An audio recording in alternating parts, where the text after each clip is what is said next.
Hey, g'day, boys and girls, Sheilas and blokes. My name is Jacob, and today is one of those rare occasions I'm not talking about Monster Hunter. So sorry to like the 99.5% of my audience who subscribed for that, but please don't leave just yet. That's because today I want to share with you all a not so little video game series that has quickly become one of my favorite media franchises ever over the past 2 years I've been playing through it. This series in question being the incredibly niche Legends of Heroes Trails series.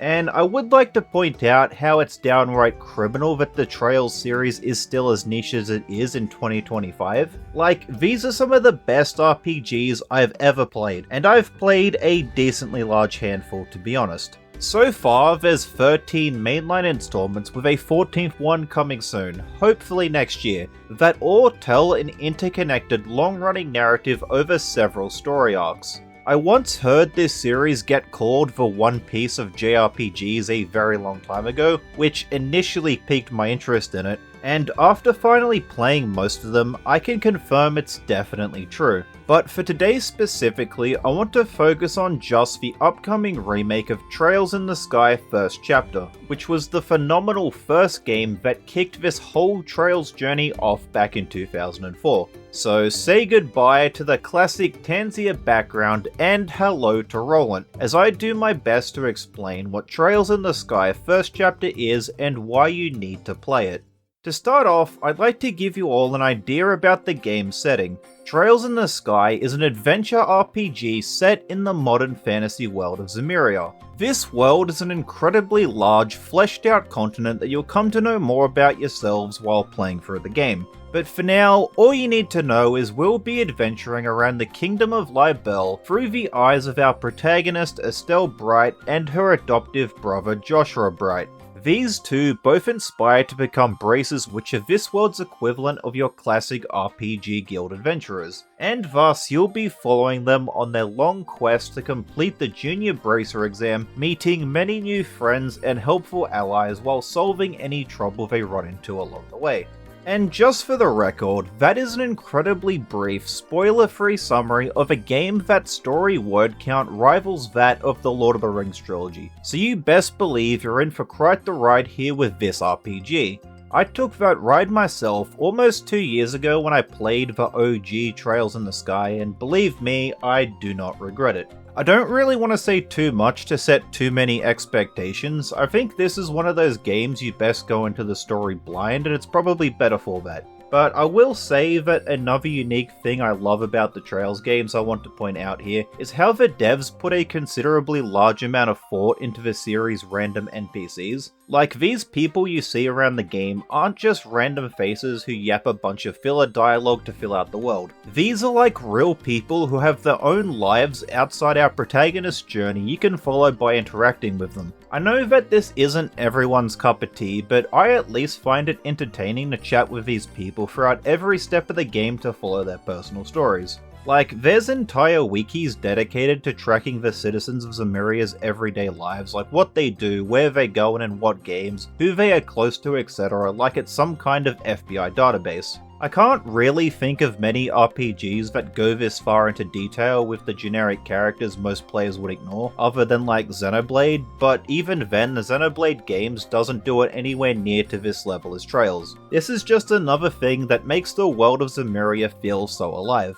I would recommend this series to anyone based on the story and world building alone. However, we all know the story isn't what makes a game now, is it? So let's talk a bit about the gameplay. Well, for the most part, it plays like your average JRPG, so I won't be talking about the basics too much. You'll be exploring various towns and dungeon-like locales throughout the game that, thanks to the magic of modern technology, look more beautiful than ever. And I'm not just speaking from the perspective of this being a remake either. I mean, yeah, this glow-up is insane, and this is like one of the prettiest anime-inspired games I've played, especially given the small budget compared to that of industry giants like Nintendo and Sega. Like, look at how lively these models and character expressions are. It's gorgeous. This is the kind of stuff those mobile gacha games have been doing for a while now, and now we're starting to get some proper games doing it too.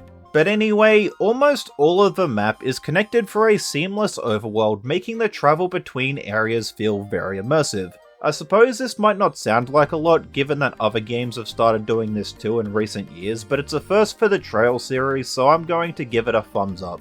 The side quest system in this game is also pretty cool since the player's actions will affect the final outcome. Your choices will matter. I know this is something a lot of games do nowadays, so it doesn't sound that impressive, but for a game that originally released in 2004, this was pretty huge back then. I should probably preface this by saying it's not like for Witcher 3 levels of quest branching or anything, but regardless there is still small outcomes that change and affect your overall Bracer score when you go to report your progress back with the guild. Most of these quests are optional to the main story and are very missable, so I recommend keeping an eye on the bulletin board located at the guild houses. I reckon these quests are always worth doing, and another helpful tip to keep in mind is some quests and other important events aren't posted to the guild board, but it looks like in this remake they are marked on the map with blue event icons, so keep your eyes peeled for those. These are also very missable.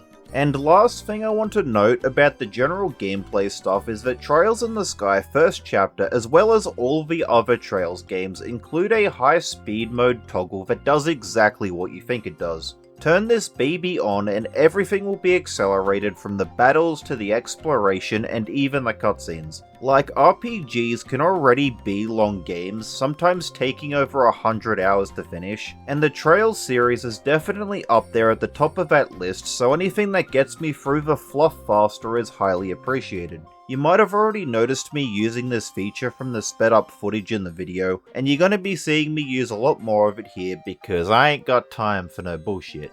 I'm gonna move on to the interesting combat section now, but before we jump into battle, I'd like to ask you all to please like, comment, and subscribe. Video engagement is crucial for smaller channels like mine to grow, so please give me a hand here.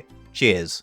Now, the Trails series has always been a turn-based RPG since its very first entry, and that's something that hasn't changed here. Although some parts certainly have, such as the inclusion of these real-time action-filled battles from the 11th entry Trails through Daybreak. This is kinda similar to last year's hit RPG Metaphor RePhantasmo, which was a game that took inspiration from Trails and was successful for it, making just another reason why I'm sad Trails is still so niche in the West. But don't be mistaken by thinking Trails in the Sky the First is an action game, because these field battles are more a complementary addition to starting the turn-based battles rather than your core battle system. Like, this isn't Devil May Cry levels of action gameplay, or even Tales of for that matter. It's just some very simple combos and a basic dodge to give you the advantage starting the turn-based portion. However, this certainly doesn't stop me from at times just beating groups of enemies to death in field battles for fun. I just wanted to make this important distinction so I don't mislead anyone into thinking this game is something it's not.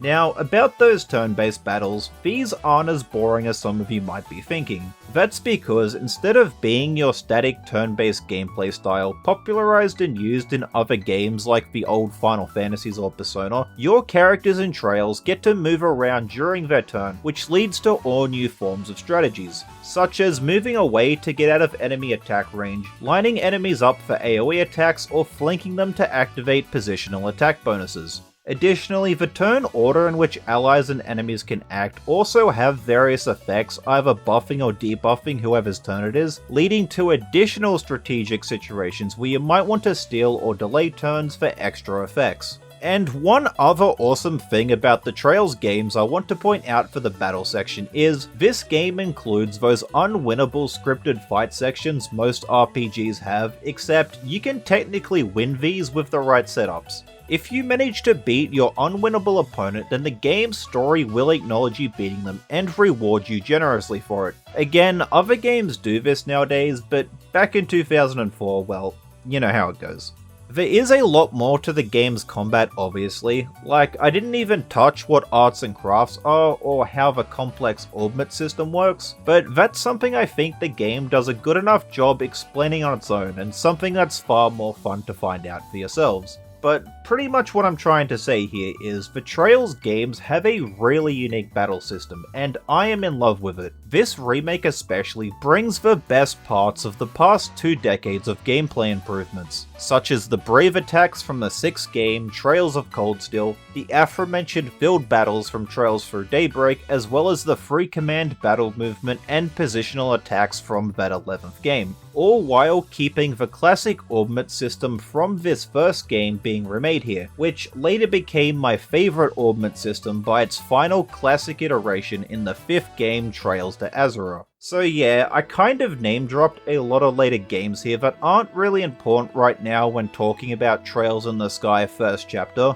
but they are something to keep in mind by the end of this remake if you end up falling in love with the series like I have. As previously mentioned during the intro to this video, Trails is a long-running series spanning 13 games and counting that is telling the same story that got set up here in Sky, but that's not to say Sky doesn't have its own self-contained story with a satisfying ending, because it certainly does. Like, you could stop playing the series after the Sky games and be content with a complete narrative, but if you're still thirsty for more, then there is still plenty to find. So I guess to summarize this long ramble before I close out the video, Trails in the Sky first chapter is a lovingly well-made remake of a classic RPG that promises a beautiful story with likable characters and an exciting gameplay system that sets the grand stage for a dozen games to come. God damn, didn't I sound like a car salesman there. But seriously, if you're a fan of RPGs and haven't played Trails before, then there's no better place to start than here with this remake. Like, with Sky First Chapter offering a blend of both real-time action and turn-based combat, there is something here for fans of both RPG styles to enjoy. Plus, I don't think I can express enough how incredible this game's story is. I mean, I could keep saying stuff like how the main story is awesome or the characterization is peak, and that the level of world building here is beyond insane, but nothing I say will prove it to you any better than simply playing it. So why not do yourself a favor and try this game out for yourself? There's an incredibly generous demo available on all supported platforms that lets you play through roughly the first 8 hours of the game. And if you end up loving it as much as I do, then please play the full game and tell a friend. If I can at least get one person into this niche series by making this video, then I can confidently say I've done my part to share the magic that is the Legends of Heroes Trails series. Like, Trails is a phenomenal feat of RPG game design that deserves more recognition than it has right now stuck in this niche bubble. Like, if games such as Fire Emblem, Persona, and Atelier could break out of their niches in this past decade with fantastic new entries, then it's my hope Trails in the Sky First Chapter will be the game to do it for Trails. All it needs is a good word of mouth to help it happen, and I'm doing my part. Anyway, I'm beginning to ramble again, so if you're still here, then cheers. I appreciate your support. Please like the video if you liked it, or dislike it if you didn't. I'm open to dialogue in the comments, so let me know if you've ever heard, played, or wanted to play the Trails series before, or anything else. And subscribe for more content like this. Maybe. Look, I adore Trails, and I would love to make more content about it, but like, I'm still working my way through Daybreak 2, and then I got Horizon on, well, the Horizon. I don't want to see any spoilers for these games, so I'll be keeping quiet talking about Trails from here on until I'm all caught up. Alright, that's all. Have a good one, people. Cheers.